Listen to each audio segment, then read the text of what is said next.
Good morning, everybody. It's a beautiful day to be alive. It's an even better day to go do some car stuff.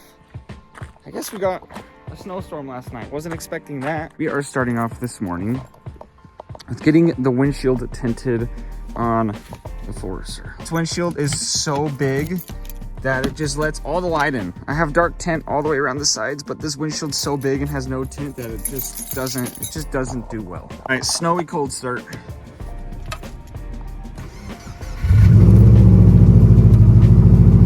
Not bad.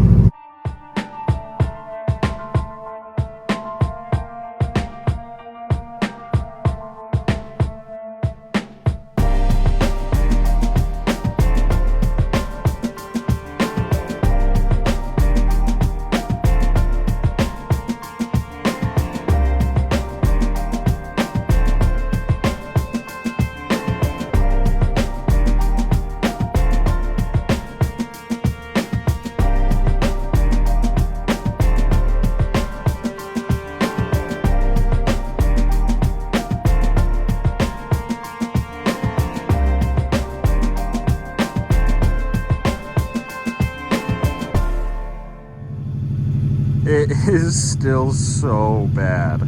Put a photo in right here because you can't see the windshield right now of how untinted the windshield is, so then we can get a before and after comparison. Finally got pretty much everything cleared off. I've got my work laptop.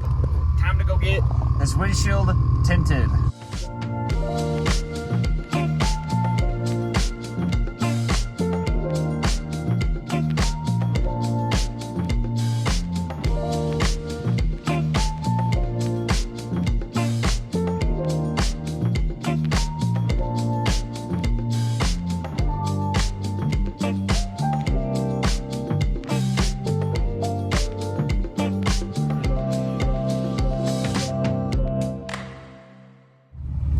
First thoughts, it's finally darker, like it matches the front windows, the lightness you can see. It's not as dark as I thought it would be in here, like it's pretty light, so that's not bad. I'm really happy with this. I'll give you guys a outside look when we get home on what this looks like.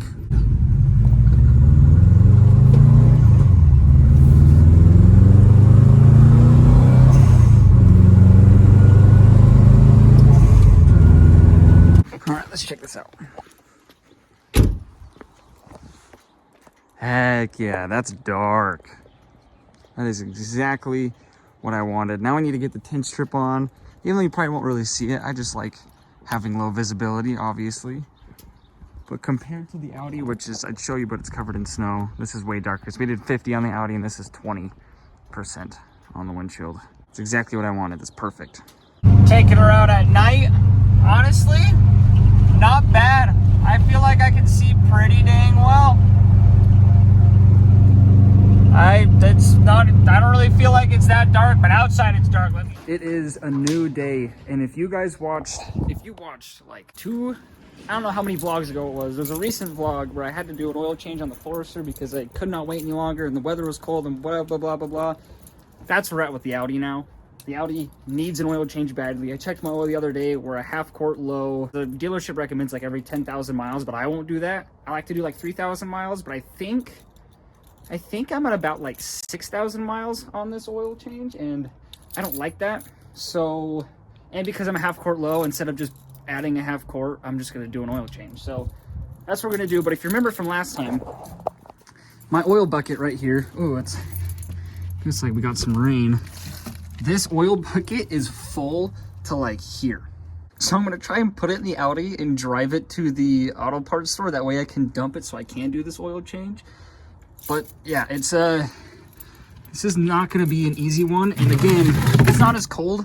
When we did the Forester oil change, it was 28 degrees. We did the Forester oil change, and I think we're a couple degrees warmer. I think it's in the low 30s right now. It's definitely freezing out here though. That's for sure. But I don't want to get all of that water in the Audi. Let's go see what we can do with this. I do have like an airtight seal on it, so it shouldn't spill. It would have spilled already if it was going to spill because it is literally tippy top full. I really just did that with one hand for you guys. You're welcome. And you scoot the seat up so it holds it. Did I say seat? I meant seat. Dude, I can already hear the comments already saying, Why are you driving your Audi to go drop the oil off? That's gonna make the oil hot. Honestly, let's see, it's 42 degrees outside. It's a little warmer than I thought it was, actually. It feels like low 30s.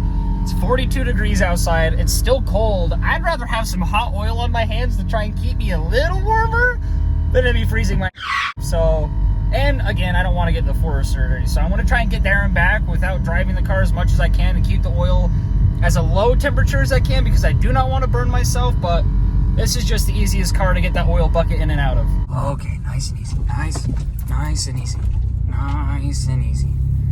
Easy does it. Easy does. Let's get as close to that front door as we can. Okay. Park. Shut the car off. Don't want that oil getting too warm now.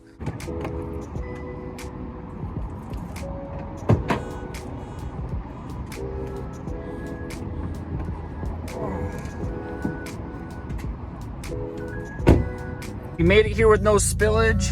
We dropped off all the oil. They dumped it for us. Now we get to go back and do this oil change in the cold again. Yay. Whoa.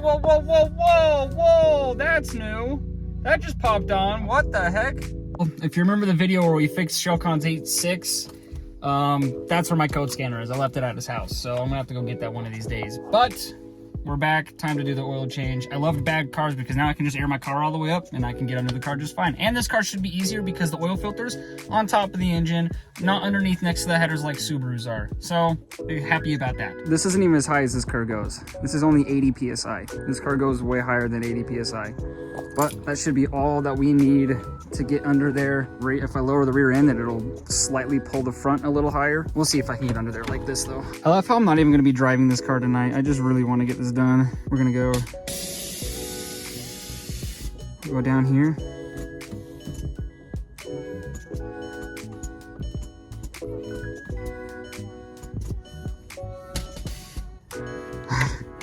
How squatted is that gonna be? Squatted Audi gang. Okay. Where's my oil pan at? The last oil change I did at this car was at the dealership because it needed to get the trans service, so I just had to do the oil change too. It is literally on the back side of the pan, way far. That sucks. I don't know if there's a jack point in the front that I can kind of jack the car up, because then it will at least, you know, the oil will still drain out because it's right in the middle on the back side. It's a little far to reach a hand underneath there. This car's undercarriage is a lot lower than the Forester's undercarriage. So it's an Allen or a Torx on the back of the oil pan to get that drain bolt off. And I'm going to tell you guys, I'm going to show you guys a secret on how to do that. Stick your hand back there and push on it with your finger, and it's gonna leave an indent on your finger. Come back out. See that indent on my finger? You can measure it to the size, and that should be the right size. So we're gonna try it. It actually ended up being one size smaller than what I thought it was, but it is a good like indication to kind of get a feel for how big it is. Also, I punched the concrete when I broke it loose, so that felt great.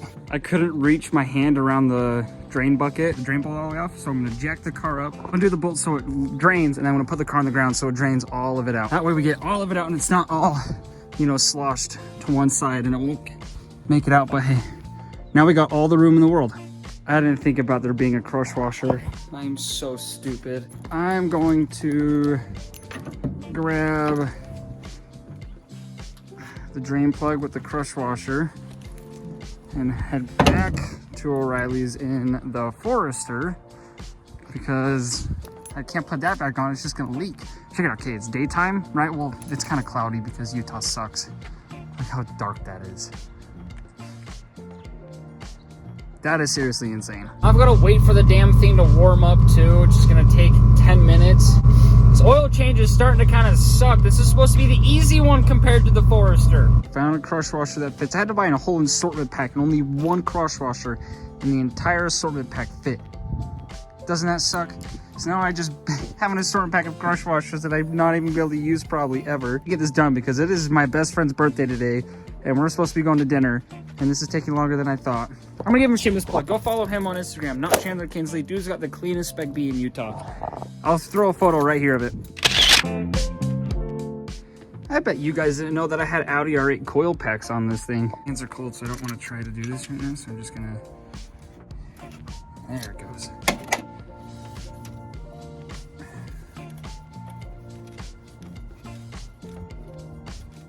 Why do I feel like this is gonna spill everywhere? Is it? Is this gonna spill everywhere? I've never done an oil filter on the top like this.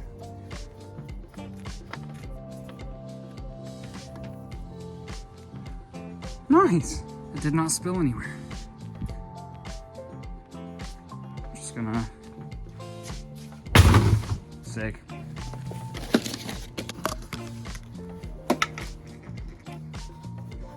The white oil filter, that's kind of weird to look at in here, honestly. Obviously, just so you guys know, you are only supposed to go hand tight on oil filters. You don't want to crank them down. All I like to do is when I put new oil filters on is I just like to grab the oil filter tool and I'll just make sure it's snug. Just about it. Just make sure it's nice and tight because I sometimes don't trust my hands. So I just want to make sure, you know, I've got them nice and tight. Just it's snug on there. It's not over time, just snug. Don't over tighten oil filters. All right, Jimmy Oaks it, Jimmy Oaks it. Yes, sir. Please ignore the fire truck in the background. Just making sure we're not leaking anything underneath. That little spot right there is from when I first pulled the drain plug. It started dripping before I got the pan under there. That's what that's from. Looking good so far. Oil's in it, oil filter's in it, caps are back on. Let's give her a start.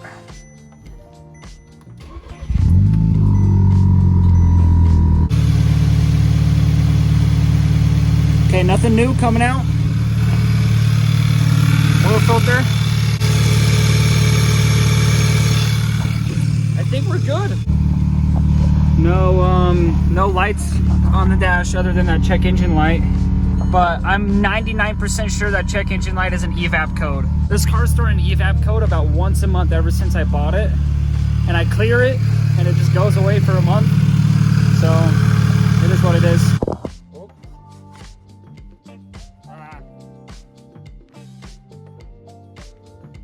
It looks like fresh oil now. Wait a second. Oh, yo! We perfect. I mean, we're just barely underneath full, but that was because I like to wash out the bad oil with a little bit of new oil before I put the plug back in, and I barely put any in, so that's why.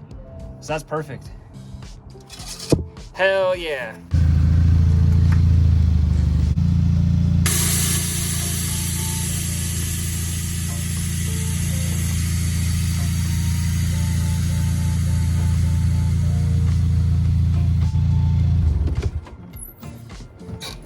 I'm sure that was a really satisfying clip.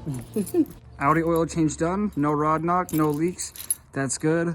Forester windshield got tinted in this video as well. That's awesome. That's for ending this off. Stay tuned, guys. This weekend, we are doing a huge mod to the Forester. So please be patient if there's not another video before the weekend or, you know, until next week, because we're doing a big mod on the Forester this weekend. I'm so freaking excited. I've had the parts waiting in my garage so long to do this.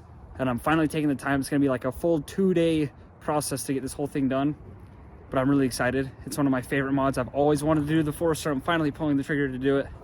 Anyways, peace out, guys. I just want to say before I go, just be kind. It costs nothing to be kind. I don't know, it also doesn't cost anything to be rude, but it can cost your soul. Just be kind to people. I'm just thinking about this because I had to do it on TikTok today. Start making fun of my Forester in a comment section because his STI was faster. And yeah, his STI is faster. His STI is full bolt-on, big rotated turbo. That's sick. And he was telling me that my stance box is slow. But he said it made like 290 horsepower. And I was like, okay, dude, whatever. 99% of the time when people do that to you online, either they're insecure about themselves or something, or they're jealous, or they're just having a bad day and they want someone to take it out on. I responded to the comment on TikTok and just said, I like stance and I like a little bit of stance and I like a little bit of power. I like a mixture of both. That's why like 400 horsepower stance car is perfect for me. Might not be perfect for him, but that's okay. He likes more fast than stance and I like a mixture of both.